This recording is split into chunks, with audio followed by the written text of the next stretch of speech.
Beberapa waktu lalu, salah satu tersangka dari klaster 2 berkaitan dengan perkembangan kasus laporan Presiden ke-7 Republik Indonesia, Bapak Insinyur Haji Joko Widodo terhadap beberapa pihak. Dan salah satu tersangka dari klaster 2, Dr. T. Fauzia, membuat statement yang menurut pandangan saya tidak mencerminkan dirinya itu seorang akademisi, intelektual, apalagi mengaku dirinya sebagai seorang peneliti. Dr. T. Fauzia mengatakan, alangkah baiknya Pak Joko Widodo mengajukan restoratif justice terhadap kasus yang saat ini sedang bergulir dan terus berjalan karena alasan kesehatan. Sebuah statement yang paling konyol yang pernah saya dengar dari seseorang yang katanya akademisi, kaum intelektual, bahkan mengaku dirinya peneliti. Selamat malam, saya Ngura Erlin Punarbau dari Kubu Tambahan, Buleleng, Bali. Restoratif justice atau keadilan restoratif. Di Indonesia, pihak yang paling berperan dalam mengajukan atau menginisiasi restoratif justice adalah tersangka atau terlapor. Seringkali proses ini melalui bantuan penasehat hukumnya untuk berupaya memulihkan keadaan dan mencapai perdamaian dengan korban atau pihak pelapor. Tersangka atau terdakwa sebagai pihak yang dilaporkan memegang inisiatif utama untuk mengakui kesalahan, meminta maaf, dan menawarkan ganti rugi atau pemulihan kepada korban atau pelapor. Permohonan dari para tersangka atau terdakwa adalah langkah awal agar penyidik atau polisi dan atau penuntut umum jaksa dapat memproses kasus tersebut menggunakan pendekatan restoratif justice. Lalu pihak yang berperan lebih lanjut adalah dari korban atau dari pihak pelapor. Dalam hal ini, pihak yang dirugikan juga memiliki peran krusial dalam hal menyetujui atau menolak usulan perdamaian. Lalu pihak yang juga berperan dalam hal restoratif justice adalah aparat penegak hukum, polisi, dan jaksa.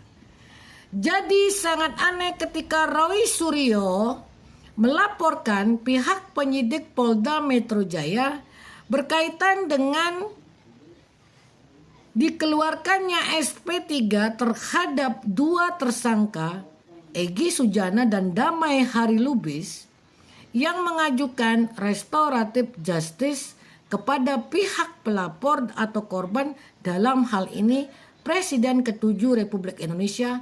Walaupun belakangan banyak terjadi narasi-narasi berkaitan dengan kehadiran Egy Sujana, Damai Hari Lubis, dan salah satu kuasa hukum dari Egy Sujana yang hadir ke kediaman Pak Joko Widodo ke Solo.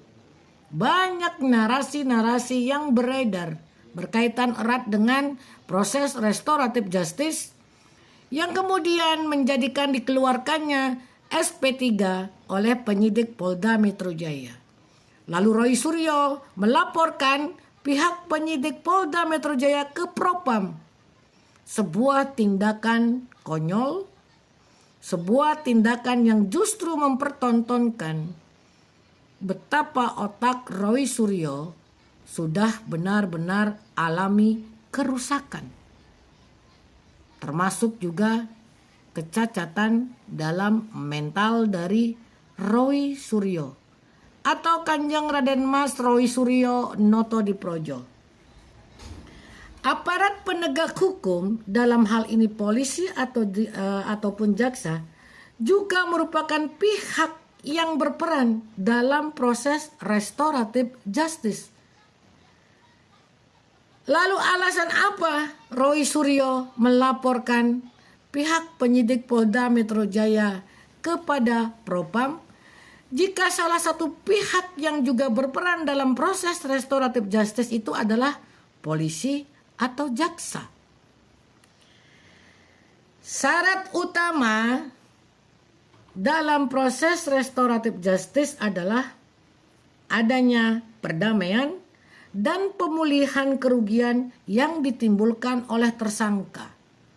Tersangka berperan aktif untuk menunjukkan keinsyapan dan kesadaran untuk memperbaiki hubungan sosial yang rusak.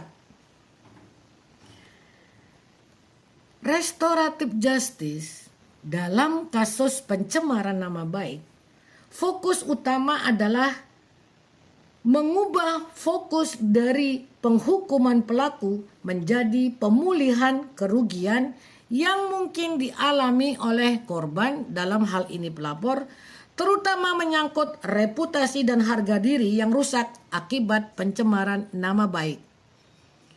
Proses yang terjadi adalah adanya dialog dan mediasi antara korban, pelaku, keluarga, tokoh masyarakat untuk mencari kesepakatan damai. Lalu apa solusi konkret? Solusi konkret dari sebuah proses restoratif justice adalah adanya kesepakatan berupa permintaan maaf yang dilakukan secara terbuka di khalayak umum atau pernyataan permintaan maaf secara terbuka kepada publik, membuat klarifikasi atau ganti rugi proporsional yang dituangkan dalam bentuk dokumen perdamaian. Asas atau adagium yang juga menyertai dalam proses restoratif justice adalah ultimum remedium. Apa itu ultimum remedium?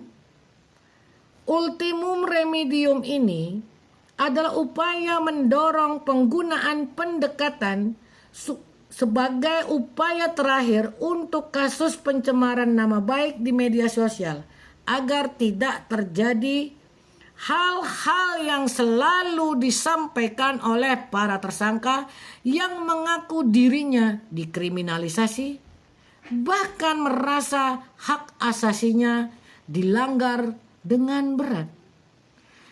Jika kita melihat ketika pada 21 Januari lalu pihak Roy Suryo CS hadir ke Komnas HAM karena merasa dirinya dikriminalisasi, lalu ada dugaan pelanggaran HAM berat.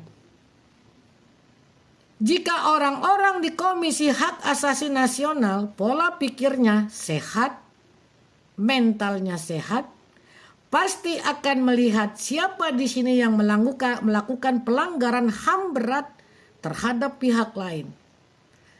Jika kemudian Roy Suryo merasa ada upaya pelanggaran hak asasi manusia secara berat yang ditimpakan kepada dirinya, seharusnya dia melihat semua rekaman-rekaman ketika dia membuat narasi-narasi yang disampaikan secara terbuka, baik di acara live talk show di media televisi nasional maupun ketika dia menjadi bintang tamu di podcast-podcast, terutama di podcast Sentana TV milik Mikael Binyamin Sinaga ataupun milik Repli Harun. Upaya-upaya yang kerap dan gencar dilakukan oleh para tersangka dan juga oleh kuasa hukumnya justru menunjukkan adanya kepanikan yang luar biasa. Dinginnya jeruji penjara sudah menanti bagi kalian manusia-manusia yang tidak memiliki adab dan etika ketika melakukan tuduhan-tuduhan secara terbuka. Menuduh dulu, mencari bukti kemudian adalah merupakan ciri-ciri manusia cacat mental. Selamat malam, saya Ngurah Erlin Punarbawa dari Kubu Tambahan Buleleng, Bali.